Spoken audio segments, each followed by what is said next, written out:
Every single thing's gone up. The labour's gone up now. Fuel's gone up. Yeah. The worst part is trying to explain it to customers. I don't make the rules up. Yeah.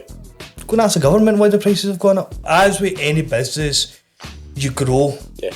To grow any business, you need to grow with the time as well. I'm a bit of a lazy guy when I can't be bothered carrying my tools upstairs. So I actually took somebody on. His job was to clean up, pack all the tools up, take the tools upstairs, pack the tools up, bring the tools back downstairs. Love that. And my mate goes to me, goes, so you pay him just for that?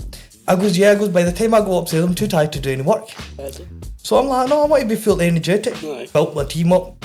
So from one guy to another guy to another guy. But then I realised, hold on, we need another van. Ladies and gentlemen, welcome back to the Judge Reviews podcast, the show where Glasgow's business scene sits in the hot seat and tells its story. Before we dive in, big shout out to the legends who keep the show cooking. Steak Lounge and Grill, serving the juiciest cuts in the city. Spuddies, the king of loaded potatoes. The original Mr. Chef, quality and fresh. Beagles, flavour, finesse and proper vibes. These guys keep the lights on. Today we've got a special guest with us today. I'm joined by a man who's fixed more problems than Google and built more dreams than Pinterest. The guy who started off doing small jobs, the painting, the decorating, the little fixes, and turned it into Quantum Builders, a full-blown construction powerhouse. From extensions to commercial builds like Pepe's and Subways, from homes to mosques, from Glasgow to overseas doing charity work, this man has put his heart into every brick he's laid. A builder, a grafter, a perfectionist, but above all, someone the community genuinely loves. Afra, welcome to the show. Thank you very much. Thank you very much for inviting me here. Did you like the intro? Intro was quite good. A lot of compliments. I was a lot of compliments. I hope I could live up to the compliments as well. And as always, I'm joined by John, my glamorous co-host. He's back. Back. You glad to be back? Of course. Yeah, he's been forced to say that. Okay, so Afra, we're going to go straight into it. Let's start simple off. For anyone who doesn't know, what is Quantum Builders today and what kind of work are you doing? So Quantum Builder is a shop fitting and a renovation company. So we renovate like a lot of HMOs, hotels. We do a lot of shop fittings, like for example Pepe's, Subways. We've just landed with a KFC not long ago, things like that. So Quantum Builders started from zero and now we just take care of everything, any aspects of building, from roofing, flooring, shop fronts, signage, the full thing we take care of now. Yeah, so do you do mainly, is it commercial and shops, or do you still do the odd residential stuff? We do the residential stuff as well, but we try to steer away from it. It's only the customers that we've worked with in the past. We're not taking any new business on with residential. We mostly concentrate on HMOs, hotels and shop fitting. That's our main line of business now. Yeah, 'cause John was after getting his kitchen done. No. I could link you up with... We'll talk off camera. I could link you up with somebody, John, but I won't be able to do it myself anymore. Okay, so you've grown from solo work to multiple teams, and we'll touch on that a bit later on. But what does a normal day look like now with all the sites and all the team that you have? So a typical day in my life, it can be quite hectic, from dealing with clientele, John. Dealing with multiple vendors coming in, trying to upsell their product to use into the sites we're doing. So on a typical day, it can be quite frustrating. Is one of the words. Challenging is another word. Yeah. But would I change it for anything? No, I wouldn't. I love what I do.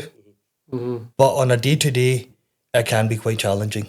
So do you find that a challenge when you've got different guys on different sites and then you need supplies, and I don't know who gets them in or how you do all that kind of stuff? So my biggest challenge on day-to-day, what I find frustrating, is when we've been promised from our suppliers a delivery date on this date.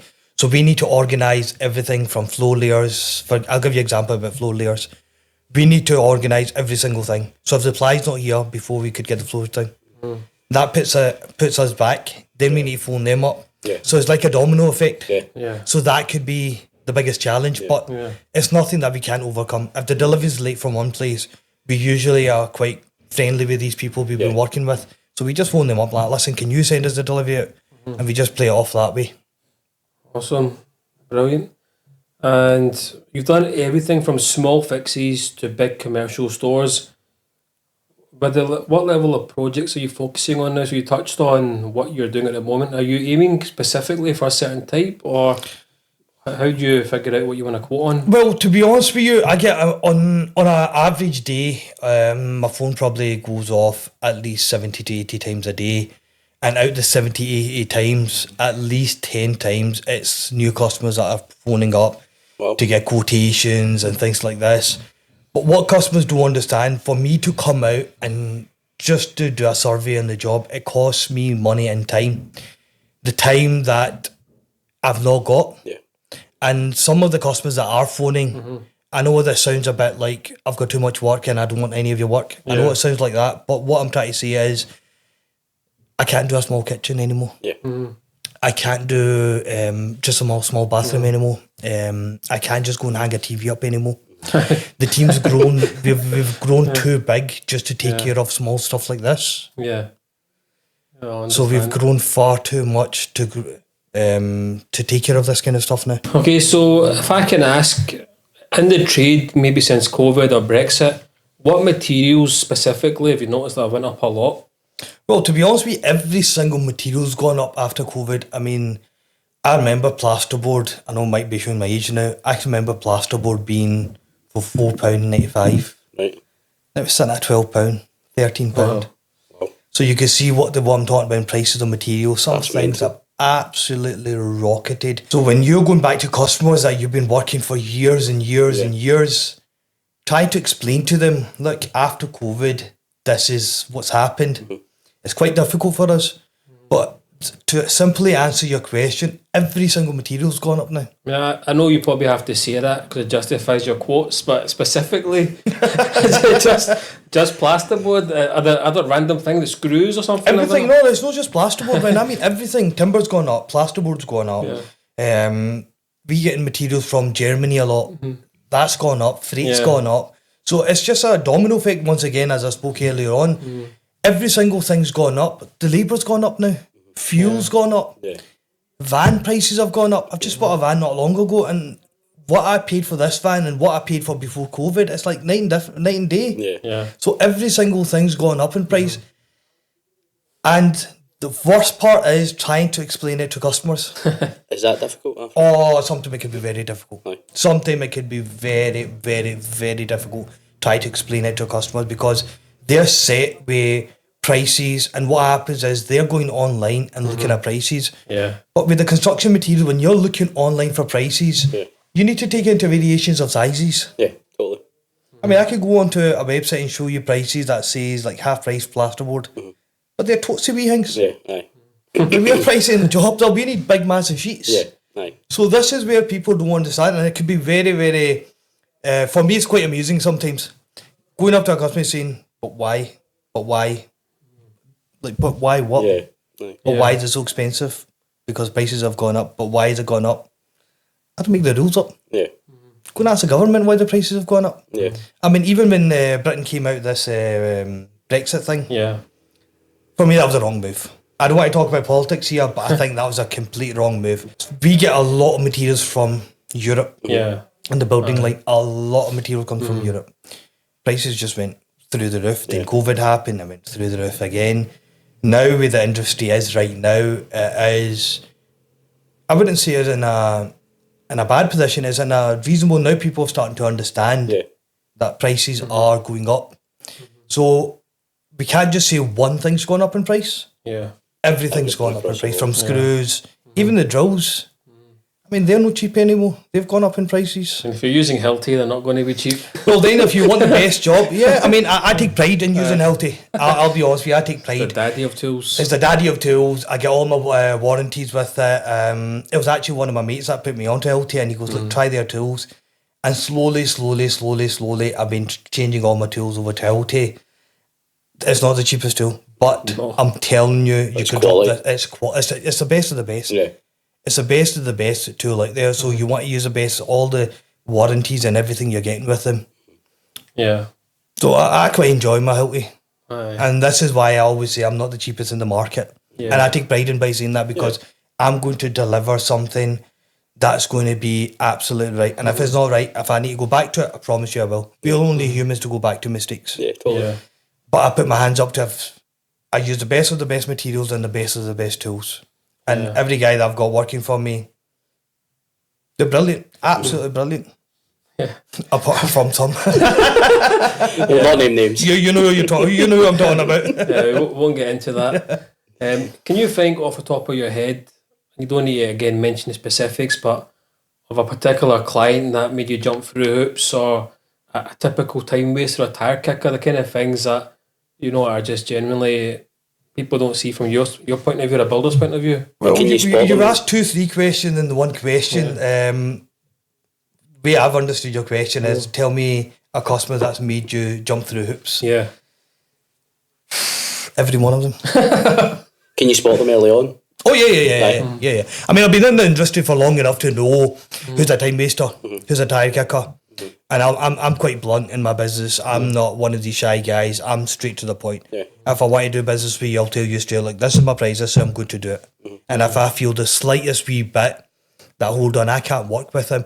In this business, it's not just about me delivering a project and taking the money and that's it. It's the aftermath of it as well.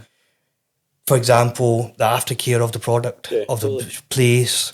You need to see the customer again. You're going to bump into his friends, his family, his workers and everything. So for me, I handpick the people I work with. And see, the tire kickers, yes, I've had a few in my time. And I don't regret them because they taught me Lessons. a big, massive lesson. And if I could go back, and people always ask me this question, if you could take everything back and start again, what would you change? Yeah. I wouldn't actually change nothing. Yeah. The reason is the lessons that I have been taught through this industry. You can't go to a university, a college, Yeah. or sit in your dad's lap and learn these questions. You can't. I'm sorry, you can't. Yeah. These things, the industry is very ruthless out there. Yeah. It is one of the most ruthless industries out there. Every single person's out for themselves. Yeah. So the clients that we're dealing with, they're like that as well. The thing with the clients I deal with, once again, I don't want to brag about this or say in a bad way, I deal with big numbers. The bigger the number you're dealing with, the more the surer the client is. Yeah. Yeah. The more the surer the client is, the more he wants for his money. Yeah. So there's a fine line Yeah. between what profit margin we've got and what we can deliver. Some clients have got complete false expectations. They're the clients I just avoid. Yeah. And the ones that I've been working with for the past, I've got clients I've been working for the past 9 years, 10 years, 12 years now. Absolutely brilliant. Yeah. They know what they're getting. We know what we're delivering. But then you've got some clients that are absolutely just coming in. They want Burj Khalifa built, but they've only got a price for a Mars bar. And I'm telling you, I've had customers that turn round. The best one I've had, right, was a customer phones me up. It's a 7-bedroom house. Right. It's a big, massive thing. He wants a full rewiring done. Right. Wants brand new kitchen. He's got 4 bathrooms that need every single thing needs porcelain tiles in it. The full thing. He wants a cinema room in the attic, and he wants this and he wants that. And I'm writing down. It came to a point when he was going on about. He said a phase to me, and I just stopped writing. He goes, "How come you're not writing anymore?" I goes, "What's your budget?" Out of the blue, he goes, "What's your budget?" Aye. He goes, "I was thinking about 2025. I literally just folded everything up. I go, See you later. I'm not your guy. No. This is He's not like, happening. what do you mean you're not my guy? I'm like, you're wanting this full house plastered, rewired, replumbed. You want central heating system put in, a cinema room, Aye, that's not happening. 4 bathrooms. You want all this. Cheeky guy goes, oh, you forgot the flooring. I goes, and the flooring for £25,000. He goes, yeah. I go, see if you find that, I will give you 25 grand if you find that. Aye. Customer went out, and I think he got 9 or 10 quotes. And the reason I know that, 5 of them was from my mates. Aye. So if you're in the industry, we all talk to each other. And I told these boys, I'm like, look, you're going to get a call from such and such a guy. He's like, oh, he's already called us. Aye. His budget's 25. So the second friend goes, budget's 27. Third one goes, budget's 28. I'm like, how come the budget's going up with you? You're 28. I was 25. Customer, I kid you not, phoned me back after a year and a half. He had a company in. Company took a deposit of £18,000. Done a deal with him for £60,000, everything. Took a deposit of £18,000. Nowhere to be seen, the company is. Wow. They got done. Nowhere to be seen. Irony. Customer phoned me back saying, look, can you help me? I'm like, look, I can't. I'm like, was it a rateable company? No, I just seen them on Facebook. Yeah. I'm like, any of your families or friends heard about them, Nothing. used them in the past? Nothing. That's I'm like, mental. mate, your £18,000 gone. Oh, That's crazy. It's cost them more than. Oh yes, it's costed them more. Yeah. So let's we spoke a lot about the big numbers you do and the reputation in the industry, what it's like. But before we delve more into that, why don't we talk about when you were, remember you being Mr. DIY with the red van when you were young, and I remember thinking this guy's trying to do stuff. I remember seeing you painting somewhere. Yes. So you went from there to here. I mean, how did you evolve, or how did you jump into this? That's a brilliant question you've asked me, Jay. Absolutely brilliant. Not a lot of people that know I do the big projects now where I actually started from. And Jay's correct. I used to have a red van, and it was a bright red van. It's one of the ones you can see from a mile away. Yeah, And aye. a few of my mates used to have these jokes. Spot the red van. There he's coming. Right, spot the red van. So yes, I started from handyman services. Absolutely loved that time of my life. Absolutely loved that time of my life. Putting up pictures, doing small bits and bobs, hanging up TVs, putting laminate floorings in, building IKEA furniture. Yeah. That's where actually the business started from. Yeah. But as with any business, you grow. Yeah. To grow any business, you need to grow with the time as well.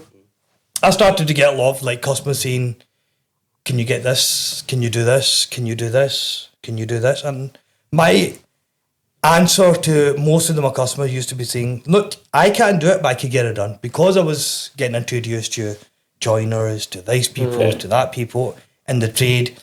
So I seen there was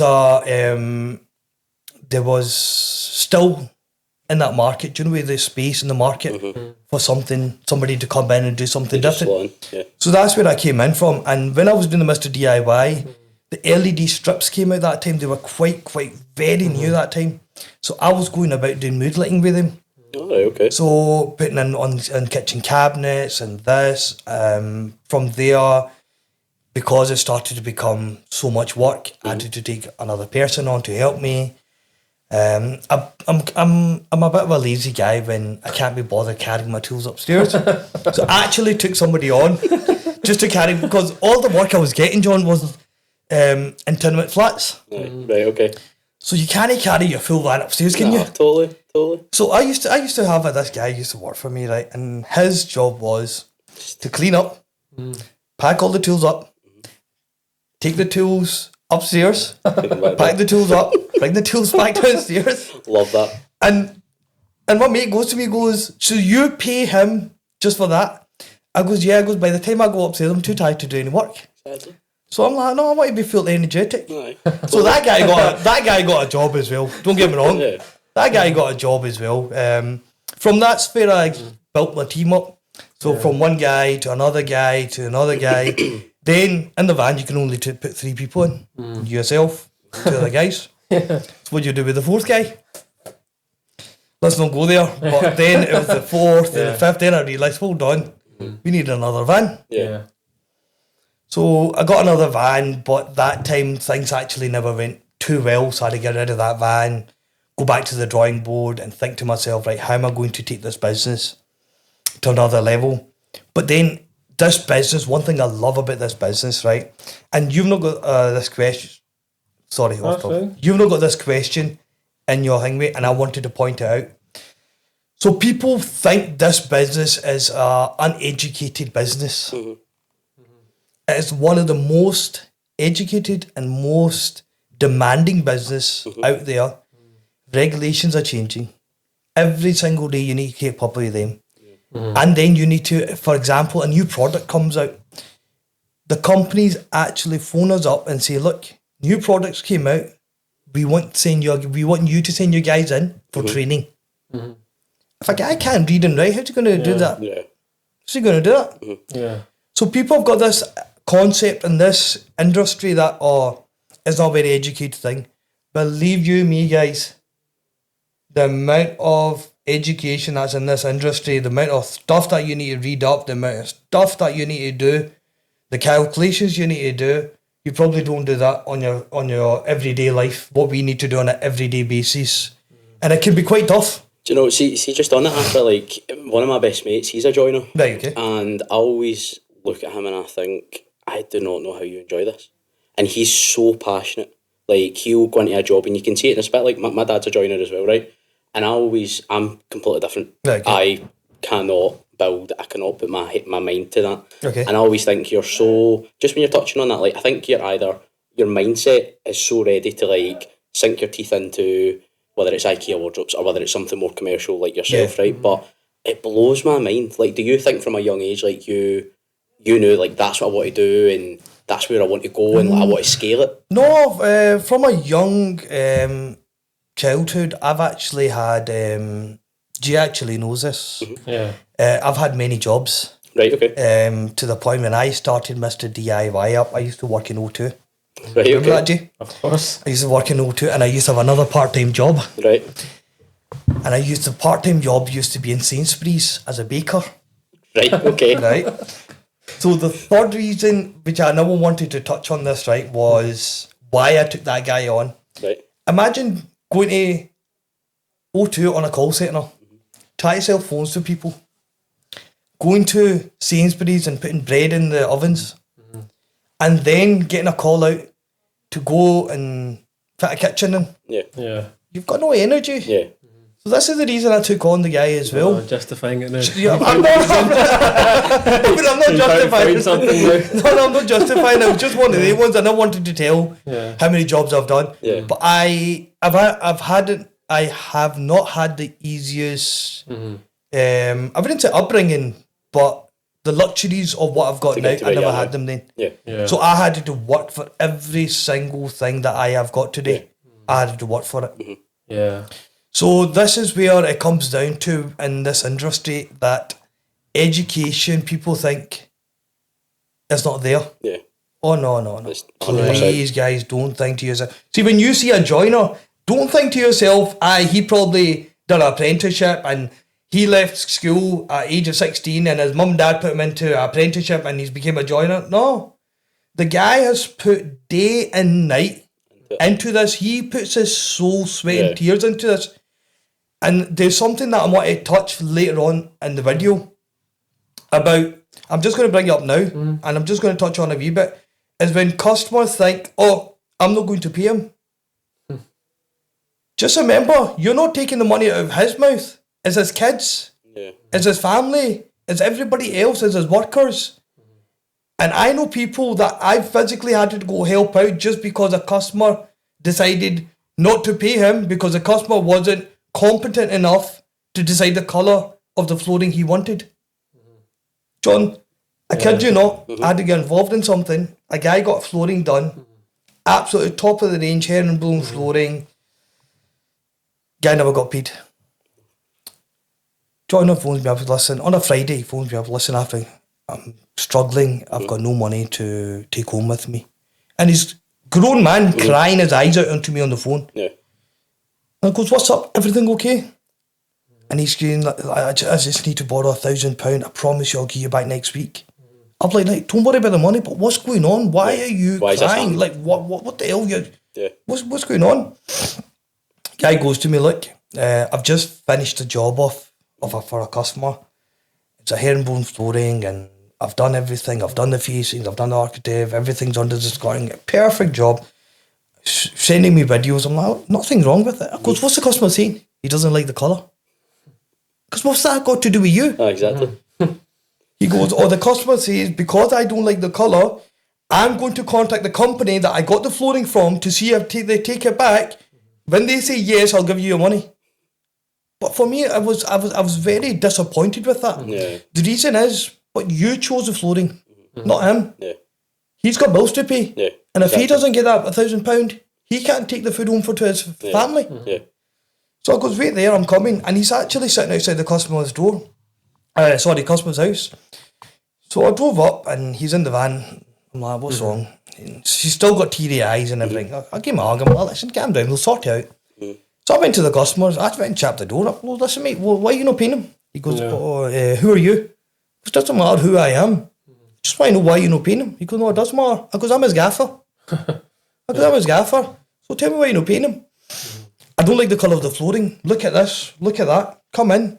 So I went in and showed me the flooring. I goes, all right, okay. I goes, but overall, are you happy with the workmanship he's done? He goes, yeah, it's absolutely brilliant. Can I swear on this? Can I? Excuse my fucking language. And I turned round and I says to the guy, I goes, listen, you half it. If you're happy with his workmanship, what's the colour got to do with him? Yeah. It's very a you problem, rather. I go, that's exactly, John, that's a you problem. That's got nothing to do with him. Yeah. I goes, if he doesn't get paid today, forget you having flooring. You won't have any flooring around the house. Is that a threat? I goes, no, that's a promise. So the guy's sitting there and all these arguments started between me and him and everything, and my mates came in and he goes, Afra, no, don't argue, no, it's fine. I goes, no. I goes, you need to get a backbone in yourself. Because you have done your shift. Yeah, you've done what you were told to do. You're getting paid today, and I don't care if he's got it or not. Customer never had the money. That was the only reason he done this, all because he never had the money. Credit to the customer is you. He manned up to it. He goes, listen, I've only got 400 quid on me right now. Did you give him a tip as well? To be honest with you, no, I never gave Just dishing out money. Customer. No. The reason I never gave a dish out to my mate because I never had it. No, so I gave my mate the money and everything, right? And I got the £400 off him. And I goes to my mate, I'll be collecting the money on Monday. So I went there on Monday and everything, and he got paid on Monday. And I'm like, listen, and I explained to the guy, I go, just because of you, the guy sat in his car and cried. Yeah. I goes, how do you feel about that? And he's sitting there, goes, look, I'm very sorry, I just never knew how to handle it. I goes, you need to know how to handle these situations.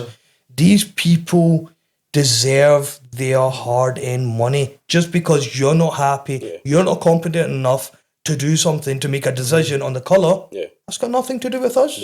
I mean, don't get me wrong, I've had customers, and generally I've had a customer, and a lot of my guys were, a lot of my boys were witnesses of this, and they were like, what the hell's happening here? It was the first time it happened to the boys. Posting those sort of tiles, 80 square metres, top of the range, singing and dancing tiles. Customer comes in, screaming his head off, I'm not happy with this. I'm not on site, boys are on site. Boys are panicking, phoning me, he's not happy. I came down, goes, what's up?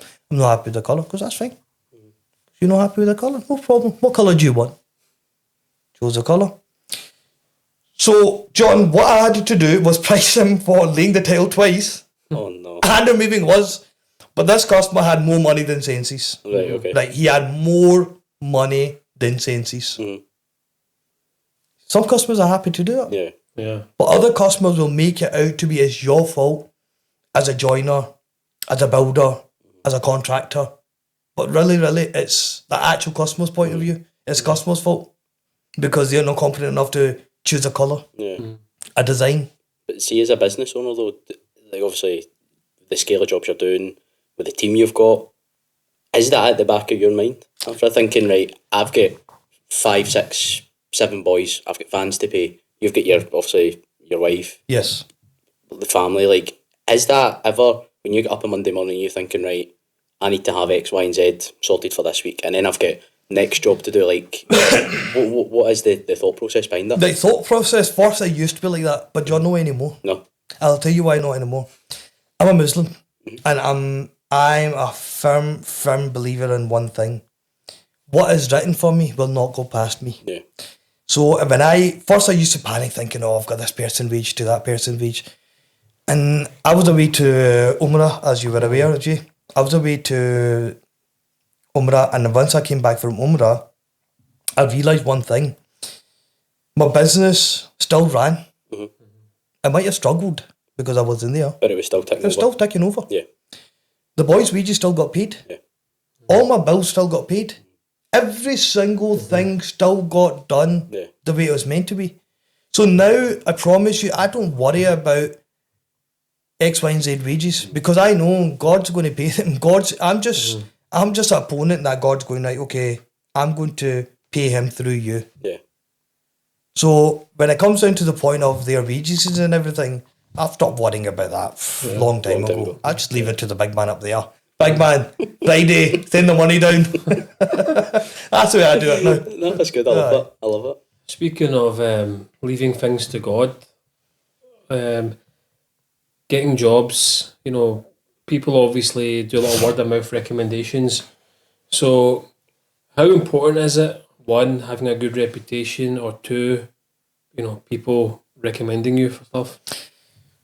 I've got no logos on any of my vans. I've actually worn the uniform after a long time. And it still fits? No, it's actually large now. So I've gone up in a size, unfortunately. I don't do any advertising and marketing anymore. I've never done it, to be honest with you. You hardly see me even promoting my business. All my business comes from word of mouth. 99.9% all my business is recommendations, word of mouth, people's work we've done in their families and things like that. So once again, that comes onto the reputation. If you take pride in what you do, if you're honest and you take pride in what you do, it will come to you. Yeah. You need to be honest with yourself first before being honest with anybody else. Yeah. You need to be honest with yourself first. And see, when you're honest with yourself, when I wake up in the morning, I think to myself, right, okay, I've got these many projects going on. I've got these many guys on sites. I've got this going on, that going on. What's the next project? We've got projects lined up for the next 9, 10, 11 months already. Wow. I've got customers, and honestly, some of the customers, I cannot thank them enough. John, I've had customers wait for me for 9 months. I've just done a project down south in England. These guys waited for me. It's not that there's no other builder. It's only one builder, one contracting company in the world. No, there's millions. But it's your reputation what drives you. Yeah. Is customers don't just want somebody to come in, do the work, and go away. What they want is a one-to-one. They want the after service. Yeah, totally. Because if something, for example, goes wrong, they want to be able to pick the phone up and say, right, okay, this has gone wrong. What's up? Oh, you've got a faulty appliance. Oh, okay, is that what it is? Can you come and have a look at it? Yeah, that's no problem. I'll send somebody out tomorrow.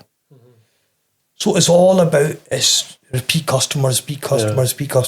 And reputation matters a lot. But not every single person you're going to please. Yeah. I promise you, not every single person you're going to please. There's customers that we've done the work for, and if they don't come back, okay, I'm sorry, but I couldn't give a fuck. I'm sorry, I'm being really harsh and blunt about it. I genuinely couldn't care about it. Why? Because I don't like the action, maybe. There is going to be something where I'm driving them away. Yeah. Or where they've drove me away. But there's other customers that I would actually go out for a mile. Like, I would definitely, hand on heart, will go out, not just a mile, anything these guys want. Yeah, be it 2 in the morning, be it 5 in the morning, be it 12 o'clock in the afternoon, I will get it done for these customers. See, speaking about going the extra mile, for as long as I've known you, when there's been a crisis or a situation, I can't ever remember you questioning something twice. It's always been when, where. You always went over, above and beyond. Is that something that you try to do, or does that come naturally, or why is that the case? Because see this point in two different ways. In a business point of view, if you look at it, if you go the extra mile, you're going to get a return. Okay? But if you look at this in an Islamic point of view, it actually works in the exact same in a business point of view. If I go out my way for my community or for my people or every single person I know, in return, God's going to give me more. Yeah. And it's not just about the money or the fame or this or that. It's not about that anymore. For me, it's more about self-satisfaction by helping somebody else, you just think to yourself, how unfortunate are these people? And when I look to myself, I grew up with not a lot of things, but God's given me everything. Every single thing. Allah subhanahu wa ta'ala has given me everything. And I just feel when something happens, that's actually a test for you to see. God's testing you to see what you actually do. Do you shy away and say, oh, I can't afford that? Yeah. Or are you one of these where shy away? Because remember, money's not everything. Yeah.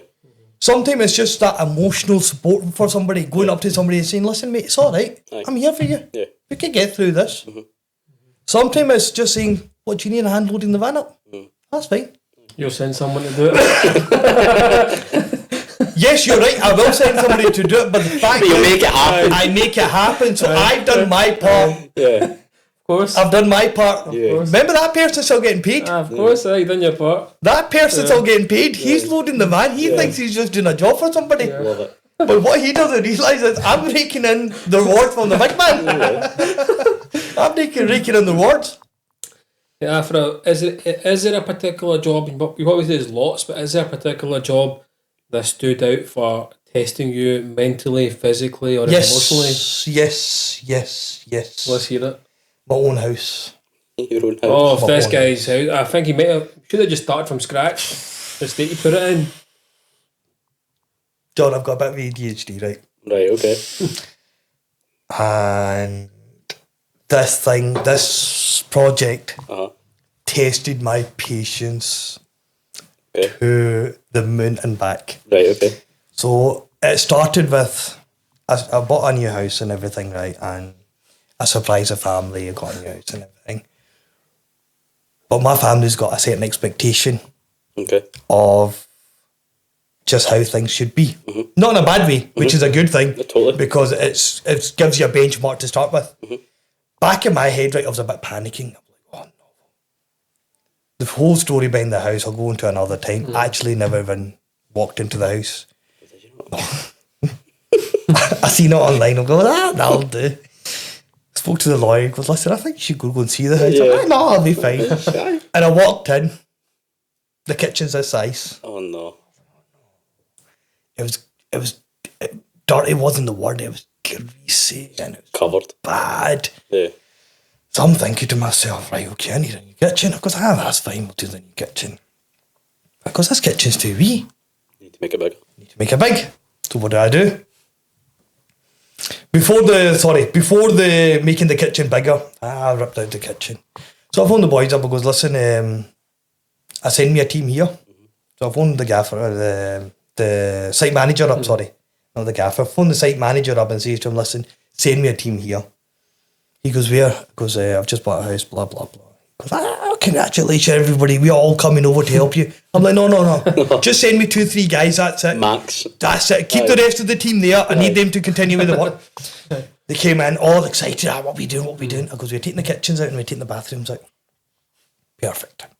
So these boys have ripped the kitchens out and the bathrooms out. But it's just one of them ones, John. Like, see, when you're in the building trade, you know what your capability is and you know what you can achieve. Yeah. What do I think? I'm like, I can do it all. this is a walk in the park. This is a breeze. But the problem was my ADHD kicked in. Right. So I'm knocking out walls now. Right. So I've knocked out the back wall. And he comes up to me and goes, have you got a plan what you're doing? Aye. I said, I know exactly what I'm doing. He goes, the problem is only you know what you're doing. None of us know what we're doing. Aye. Can you tell us what's in your head? I goes, we're putting a new kitchen in, a new bathrooms in, and that's it. He goes, so why'd you knock the wall out? Because I don't know. I don't know. So in my head, right, the reason I knocked that wall out, I thought I'll move that wall up and make the kitchen a bit bigger. Right, okay. But when you move a wall from this side to here, you're making this room smaller. Then I was like, hold on, I came in this room, I was like, this room's gone too small, I don't like this. So I'm on the phone to the architect now. Get your ass down here right now. He goes, don't tell me you've started. How do you know? He goes, I know you too well. So he's came down knowing exactly I'm at my house. Mm-hmm. We need an extension. And the best part was he literally never even walked into the house. He walked just straight to the moved back. He goes, this is the maximum you could go up to. This is the maximum you could do. It's okay, brilliant. So that's it. We've got the drawings in the council. We've got everything started. Now I'm knocking out the walls. The only thing I had to do in my house was an extension in the back, Right. 2 bathrooms and a kitchen. That was it. What did I do in my house? Extension in the back, Right. garage conversion, full rewire, full plumbing, brand new boiler, Right. heating system. Right. Because my tiles got changed, I put new tiles on my extension. Mm-hmm. My front tiles look bad. I Got to changed the change tiles as well. So now I'm at the position where near enough all the major things in a house are done. Aye. Now I'm thinking, I goes, windows don't work. Oh, right, okay, do you know what? We're getting new windows. Right. I'll get new windows. So I need front doors now looking old. I'll get a new front door, new side door, back sliding doors are new, Garage. garage windows done. Everything. Right. So no, I guess it gets better. Now I've walked into the house, right? My nephew used to work with me, and he doesn't help the situation either. Right. I'm telling you, he doesn't help the situation either.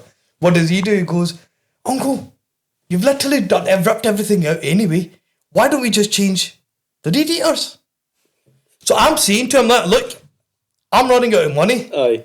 I've kind of opened myself a can of worms here. Aye. Do not rip out the radiators. Yeah. I can live with them right now. When it's time, I'll change them. Yeah. So these guys send me to go pick up materials, right? I goes, look, I'll go get the materials. I'm away driving. Went and got the materials. I've literally came into the drive, and I kid you not, I see all my radiators lying in my drive. No. And I'm sitting there going, what the hell? What is going on? What here? is going on? So I walked in, and my guys are all ripping things out. I'm like, what are you doing? Since you've got everything new, your doors need changed as well, so we're going to get new doors. Okay. New doors, new facings, new skirtings, new architraves. Every single thing in my house, apart from the bricks outside Was ripped out. and the kit inside, everything else was ripped out. That's mental. Every single thing was ripped out. How long did that take?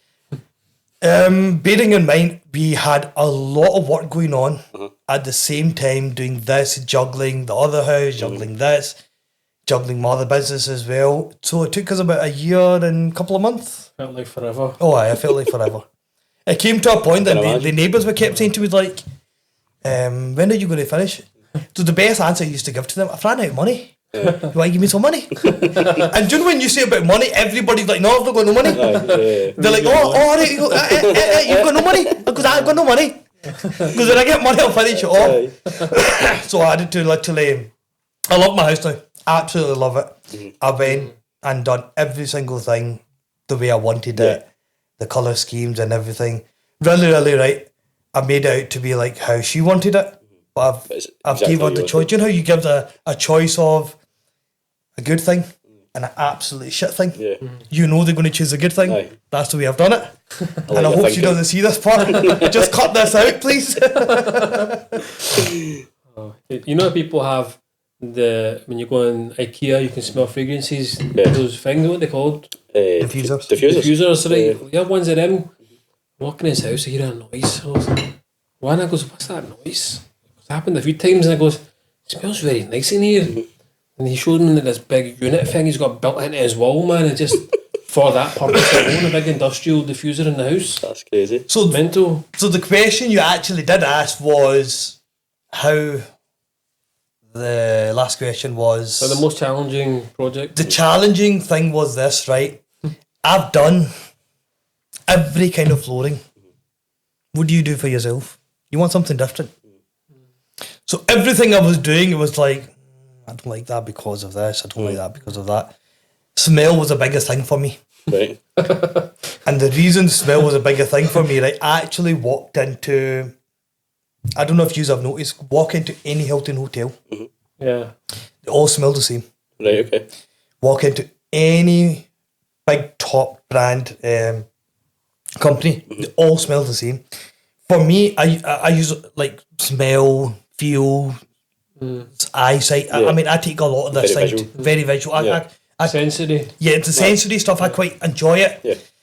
So I've been noticing walking into Hilton, right, a few times, I'm like, this all smells the same. Be it in Glasgow. Maybe not Glasgow, right, but Edinburgh, Dubai, like all these places, right, they all smell the same. What is it? What is it? So I was speaking to one of the designers that actually done some design works for these big brands and everything. And he was telling me, he goes, how we attract people is through sensory, like smells, the cloth and things like that. And I was quite intrigued with this stuff. So for my house, I wanted to put something in where I'm not going to the cash and carry or Asda or Tesco and buying the spray things that last 3 minutes and cost your arm and a leg. Aye. So I've installed a lot of these into like Airbnbs and hotels and places like this. I wanted something smaller Right. for the house because some of the stuff you're installing, they're like quite massive. big, massive thing. Yeah. The last thing you want to walk into your house and this big spray thing spraying your face. Right? That's the last thing you want. Yeah. So managed to find a company that does it. Now it's becoming a big trend of it. Right. Recently I've just been noticing a lot of it's became a big trend. So I've got that installed in my house. So my house smells same 365 days a year, exactly the same. Right, okay. So you can't smell curry. You can't say, oh, your house smells of curry. Yours won't. So when you walk into my house smells well. absolutely immaculately It's beautiful. good you say that because one of the first things you asked me was if I could make a nan in the house. That's not asked. Why you'd assume that, I don't know. Like I've got a fine. tandoor in my It's kitchen. fine. He's a wido. It's fine, he can. He's not going to tell you. Jay knows how to eat, by the way. Just to let everybody know, Jay only knows how to eat. Yeah. He cannot boil an egg to save himself. I'm a microwave chef. Admit it. I'm a microwave chef, but this guy on the other hand, he's actually a very intricate chef. All right, okay. Not only we used to do stuff together at a project once, and we only had a microwave there. And Bain Marie. A bain marie, and this guy And a would hot figure plate. out ways to make like a Michelin star dish with sauces and pastas and fishes, and he'd assemble it all so delicately. You know, he's got his finger like this, man. You would not expect it from a guy that's in the building trade, but very visual, aesthetically pleasing. How did you become so good at food? I quite enjoy cooking. It's one of my, I wouldn't say a hobby, but I quite enjoy it. Yeah. Problem with me is like, because I know all my spices. Yeah. See, when I go into restaurants and I taste some of the food, and Jay's sitting there giving his good reviews. Yeah, you made me an enemy of somebody that's recently resolved. Look, if the food's shit, it's shit. I'm sorry. You can't put glitter over shit and say it's glittery shit, it's still shit. So I know my food. Right. So when I go into these places and everything, right, and I could taste the spices right through it. And some of the reviews Jay gives, I disagree with them. So the way I've learned to cook is through it's just a passion, I would say. That's it. Nothing else to it. It's just a passion, and I worked in takeaways and I worked in restaurants, and you're picking things up from this guy, you're picking this idea from him, you're picking an idea from him. Yeah. So I quite enjoy my food. That's what I learned. Yeah, Afra's, he's very good at giving his opinion on everything, even to other places that have been doing stuff for a long time. But if you tell him he put the nail in the wrong place, you'll be getting a nail on your head. You're getting a nail on your head. So see, if there was, what was this question? I had a good question here. If there's one thing about the building trade that you wish you could change, what would it be? Something that's annoying or you just hate? People thinking everything costs cheap. Nothing is cheap. If you could have a customer that wanted done something quick and had unlimited money, or somebody That could be done. Yes. would you rather have that than someone that's cheap and saying, take your time? Yes, you're right. You're absolutely right. I'd rather have a customer. I mean, there's a client that I deal with on a regular basis. He wants it quick. He doesn't care about the price. He just wants it quick. So what we tend to do is you'll go in there and you'll throw extra bodies at it. Yeah. So I'll have like 4 joiners on his site. I'll have 2 plumbers on his site. I'll have 3 electricians on his site. I'll be just throwing extra bodies in it. The full project, which is a 6 to 8 week project, could be done in 3.5, 4 weeks. So the customer itself has saved 2 weeks, but he knows he's going to be paying for that 2 weeks. Yeah. But I sat down and asked him, like, you okay with that? But he goes, yeah, for me to open my business up 2 weeks earlier, I'll recover that back, no problem. Yeah. But the longer I stay shut, the customers are going to go other places. True. So I'd rather have a customer that says fast Yeah. and extra money Pay up. rather than fast. Well, cheap and slow. Sorry, cheap and slow. yeah. Sorry, yeah, cheap and slow. I'd rather not have that. So speaking about the mosque you were touching on there, so I know you do a lot of charity work. I know you've been abroad to war areas to do charity work. You know, where does your passion come from for building mosques, fundraising, going abroad where it's risky to help? I want to actually leave a legacy behind where people, once again, not everybody's going to say this, but I want enough people to say the guy done something for the community, done something for the next generation. Charity work, it's once again, it's more about how are we going to help the next generation. I quite worry about them at times when I'm thinking about it. There's a good friend of mine that's always pushed me to be going to mosques and things like this. So when I look at these, like when we went to Egypt to do the Qurbani distribution of meat for Eid program for the Palestinians, that was an eye opener. I'm telling you, having the biscuits for you, a cup of tea, this is luxury to them. I mean, this is luxury. Having a warm house is a luxury. Having a roof over their head is a luxury for them. These people, I mean, some of the people's stories I heard, there was a guy that was there. John, he's got no arm. I promise you, the guy's got a bigger smile than you and me put together. When I looked at this guy I'm talking to, and I'm like, are you, like, what are you going through? You must be broken inside. He goes, no. He goes, that's what God's will was. He goes, I'm not to compete against him or fight against him or argue with him. He goes, what God wants, he gets. This is how strong-minded people they are. They appreciate every single thing. I mean, there was a woman there. We were giving out Qurbani, and there was a lot of people that gave me a lot of cash to take with me. But I'm sorry guys, I need to say it right. They don't want people to know because they feel charity should be a secret thing. These people gave me money to go and give to the needed people.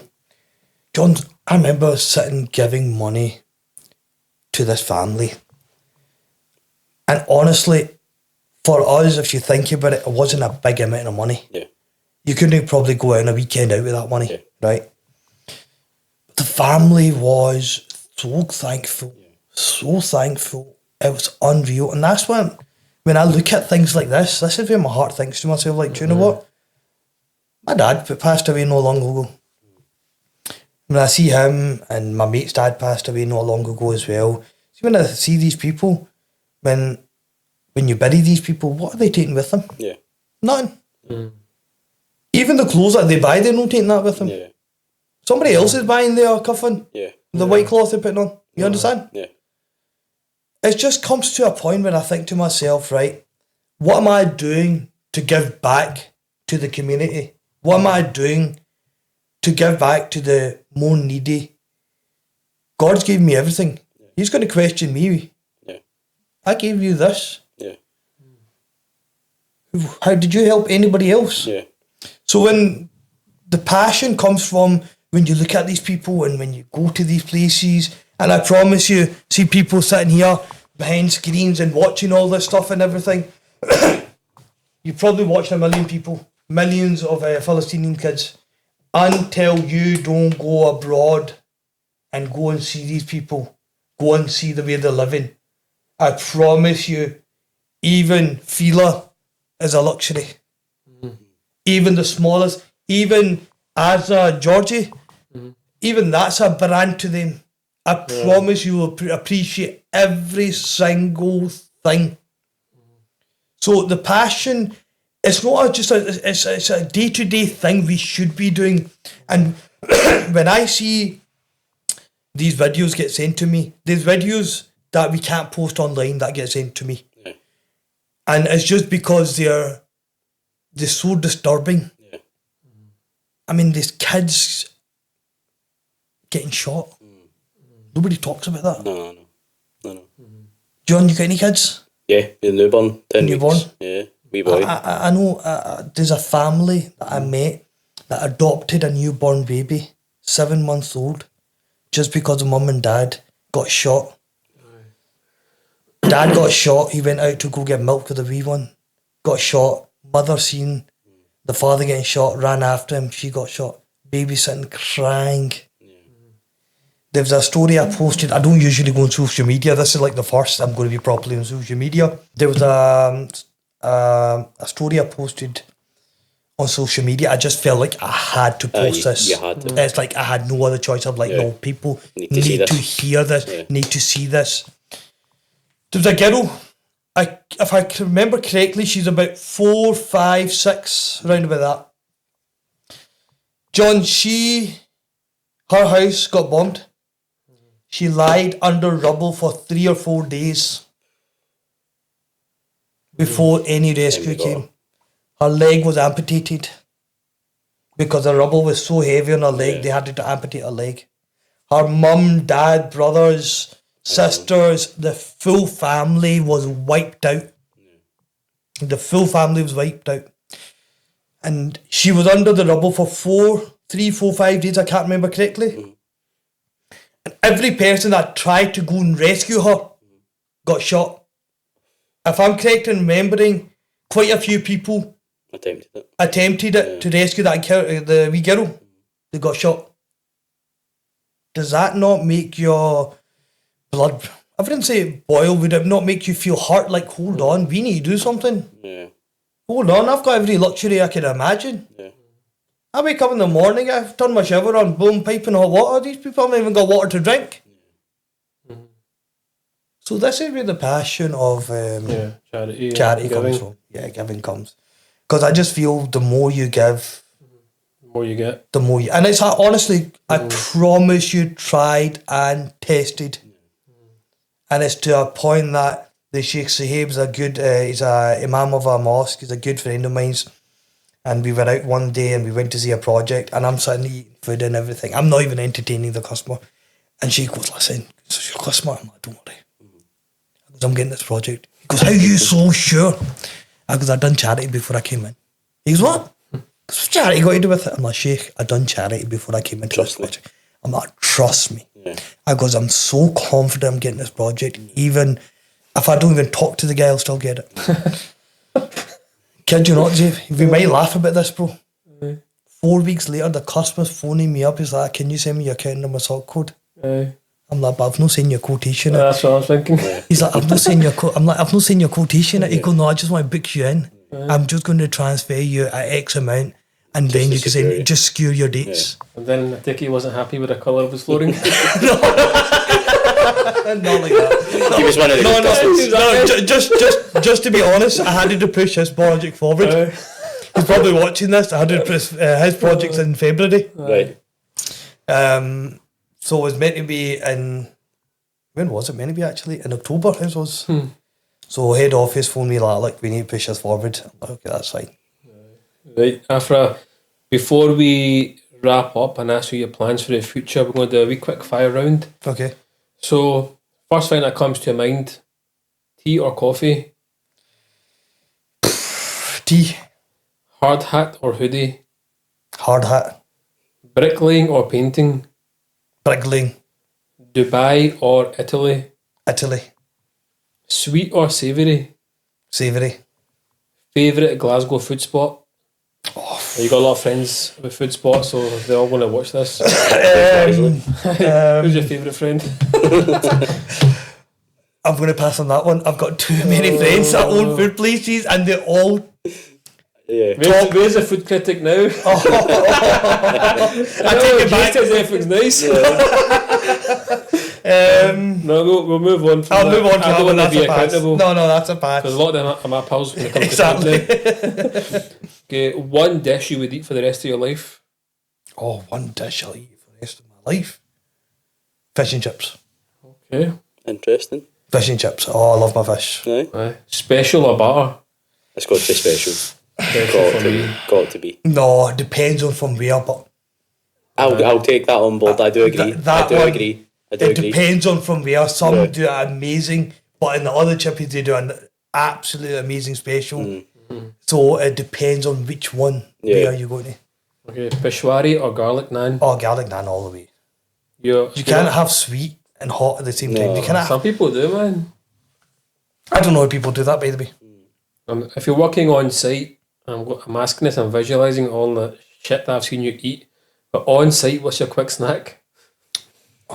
He's at so much random stuff. Man grabs from anywhere sometimes. Honestly, sometimes like as recently as my best friend's Greg's. Greg's? Aye, that's the only place that I can eat from. What did you get? Vegan sausage? Bro, tuna pasta, tuna crunch. Oh, yeah, nice. That's Not it. bad. Okay, if Quantum Builders was a dish, what would it be? Steak. Oh, steak. Steak. Nice. Okay. Fantastic. Right, Afra, what is the plans now for Quantum going forward? Where do you see yourselves in 10 years? So where I see him in 10 years, so I've been implementing a lot of things into the business. It's self-ran, but we are still going to be about. We are still going to be doing what we do best. We are still going to be taking every project personally rather than just as a commercial thing. Yeah. Just a project, no. All my projects, alhamdulillah, all my projects, I take them as a personal thing. So in the next 10 years, I see us more on social media. That's the next thing we're going to be targeting is social media and just growing the company, that's it. Yeah, you've got a couple of new vans, more teams. Yeah, the vans have grown majorly, to be honest with you, in the past 4 or 5 years. It's been majorly grown, teams majorly grown. I went through a phase where I had some idiots working for me, absolutely fucking idiots. Yeah. I'm glad I've got rid of them. I've got a brilliant team now. So yeah, that's the game plan. Just build the team up, build the company up, and just keep doing what we do best. Awesome. Okay, so Afra, thank you for coming on. John, again, thanks for taking time out. No problem. Thank you very much for having us and having me. Sorry, I should say. Yeah. Lovely meeting you, John, as well. You too, mate. You too. Okay, and that's a wrap on today's episode of the Judge Reviews podcast. Big love to the sponsors, Steak Lounge and Grill, Spuddies, Mr. Chef and Figos. Your support helps us keep the light shining on the businesses in Scotland. And I'm G from the Judge Reviews, and I'll see you in the next episode.